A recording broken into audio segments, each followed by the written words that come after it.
Hi, I'm Kevin Eikenberry, and I'm here to help you reach your potential as a leader and a human being. Welcome to Remarkable TV and the Remarkable Leadership Podcast. Today, I'm asking you, I'm imploring you, I'm encouraging you to be careful with this word.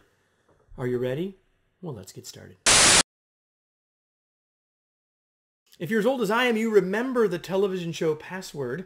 And if you don't remember it, have a little fun and go to YouTube and search for it. You'll find it. But during the show Password, when they got ready to share the word, the announcer would get soft and say the word. So that's how I'm going to start.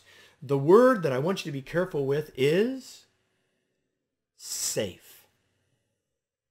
Now let me be clear. I want you to be physically safe. I want your family and your friends and your teammates and your colleagues and your customers and everyone to be physically safe. Who wouldn't want them to be?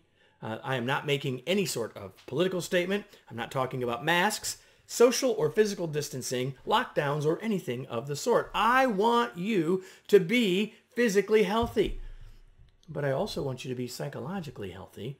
And this is where we can get into some problems with this word. See, there are two big definitions of the word. I want to talk about both of them. But I don't know about you, but have you noticed that the phrase be safe is everywhere? It's at the end of emails. It's on television commercials. It's at the end of newscasts. It's everywhere. Everyone is telling everybody else to be safe.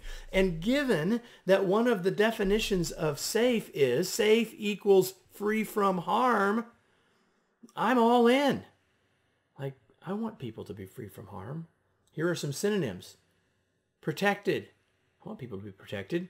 How about these S synonyms? Secure, sheltered, and shielded. Our lockdown is very much about all of that, right? We want people to be secure and sheltered and shielded. And we want people to be unharmed, unhurt, and uninjured. Ultimately, that's what we're trying to say when we say that we want people to be safe. And that is wonderful. The sentiment is great. The intention is fantastic. Awesome. However, there's another definition of the word safe. Safe, and here it is, safe equals cautious and conservative.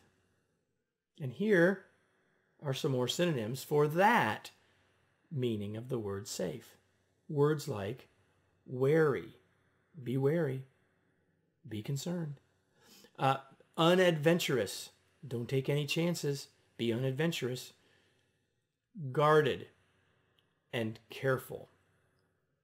Now, and in some situations, there's nothing wrong with those words, but those words taken to the extreme, well, that could be a problem, right? Because here's the thing. We can't have too much of the physical health. We can't have too much of being free from harm. But we can be too wary. We can be too careful. We can be too guarded. And in lots of situations, that gets in our way. It gets in the way of innovation. It gets in the way of solving problems. It gets in all sorts of ways for us. See, I believe we are trying to encourage people by saying them to be safe, but unintentionally, we might be encouraging people to withdraw, be overly conservative, be worried, be wary. Now, I'm not, again, talking about how you might feel or have felt about the virus itself, but the idea of putting ourselves in a cocoon mentally, psychologically, probably isn't right. Even if you need to stay physically alone, that doesn't mean that there aren't many things we can be doing to remain adventurous, to remain focused externally, to remain looking for ways to make things better for us and those around us.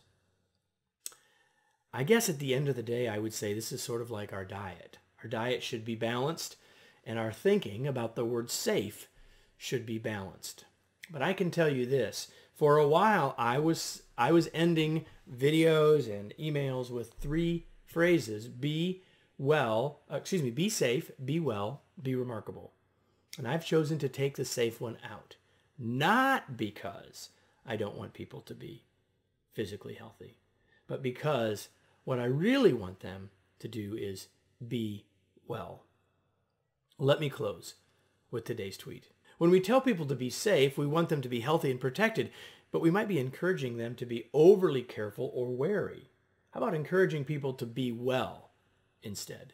The ideas that I just shared with you in this video, I originally created for what I call the daily email. 5 days a week, every weekday, I send an email of 300 to 400 words to leaders around the world to help them be encouraged, to be inspired, to be informed about their day.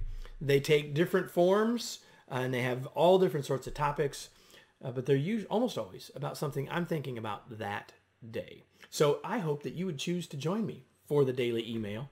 I definitely hope that you will choose to join me right back here for another episode of Remarkable TV and the Remarkable Leadership Podcast.